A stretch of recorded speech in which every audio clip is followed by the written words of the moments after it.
જય શ્રી કૃષ્ણ. એકવાર એક સ્કૂલમાં એક સાહેબે વિદ્યાર્થીઓને ભેગા કર્યા અને પૂછ્યું કે માની લો તમારી પાસે 86,400 રૂપિયા છે. એમાંથી કોઈ લૂંટારો આવીને એમાંથી 10 રૂપિયા લઈને ભાગી ગયો તો તમે શું કરશો? બધા વિદ્યાર્થીઓએ એકી સાથે કીધું કે સાહેબ, 10 રૂપિયા જેવી નાની રકમ માટે થઈને અમારા 86,390 શું કામ બરબાદ કરી કે અમે એમાં સંતોષ રાખશું કે 10 રૂપિયાને જવા દેશું કે. સાહેબે પણ કીધું કે તમારો જવાબ આમ જોઈએ તો ખરો છે કે, પણ આ ઘણા જીવનમાં એવું છે કે 10 રૂપિયા માટે થઈને પોતાના 86,390 છે ને પોતે વેડફી નાખે છે અને 10 રૂપિયા પાછળ ભાગમ ભાગ, દોડા દોડ, પકડા પકડી જેવા રમત રમે છે કે. છોકરાઓ વિચારમાં આવ્યા કે સાહેબ, આવું તો કંઈ હોતું હશે કે 10 રૂપિયા માટે થઈને કોઈ એમ બધું આ પોતાના રૂપિયા બરબાદ કરે કે. ત્યારે સાહેબે કીધું કે સાહેબ એમ કીધું કે અરે ને 86,400 રૂપિયા આ તો ખાલી કલ્પના હતી, પણ આપણા હરોજની આટલી સેકન્ડ થાય. આપણી દરરોજની ભગવાન આપણને 86,400 સેકન્ડ આપે છે.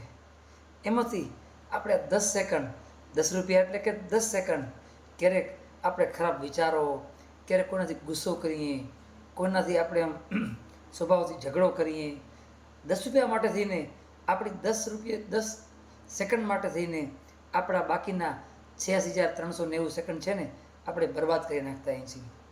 તો જીવનમાં બહુ સાહેબ એક મસ્ત વાત કરી કે આપણને ભગવાને આ જીવન આપ્યું છે જીવવા માટે.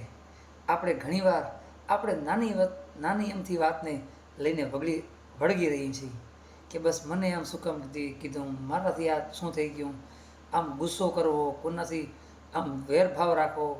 પણ ભગવાને આ નાનકડી જિંદગી આપી છે ને એમાંથી દરરોજની 86,400 સેકન્ડ આપણને મળે છે.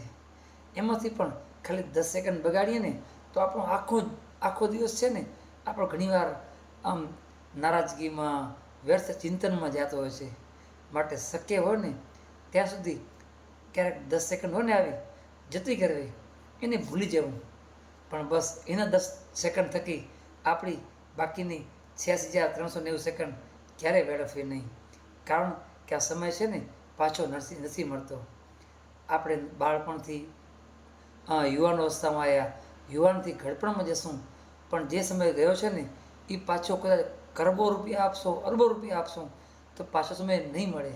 માટે બસ એક લક્ષ્ય રાખી કે જીવનમાં બસ સમય જે મળે છે ને એમાં કામ કરતા રહીએ અને બસ સારું કામ કરતા રહીએ જેથી પ્રભુ યાદ કરે. માટે હંમેશા એક વાત કહું છું કે કામ એવું કરું કે પ્રભુ કરે યાદ. બસ તો નાનકડી વાતમાંથી કાયમ શીખ લઈએ કે આપણે હર સેકન્ડ આપણે ક્યારે વ્યસ્ત ન ગુમાવીએ. બસ એ જેટલી પણ આપણને ભગવાન સેકન્ડ આપે છે ને એમાંથી સારા કામ, પ્રભુ નામ અવશ્ય લઈએ અને ક્યારે નાની મોટી ઝઘડી ક્યારે જીવનમાં ન કરીએ.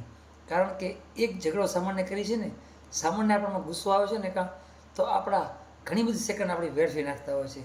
માટે બસ આવી જ્યારે ઘટના થાય ને ત્યારે શાંત રહેવું તો પ્રભુ ચોક્કસ એમાંથી રસ્તો કાઢશે. માટે આ વાત ગમતી હોય તો શેર જરૂર કરજો. જય શ્રી રામ, હર હર મહાદેવ.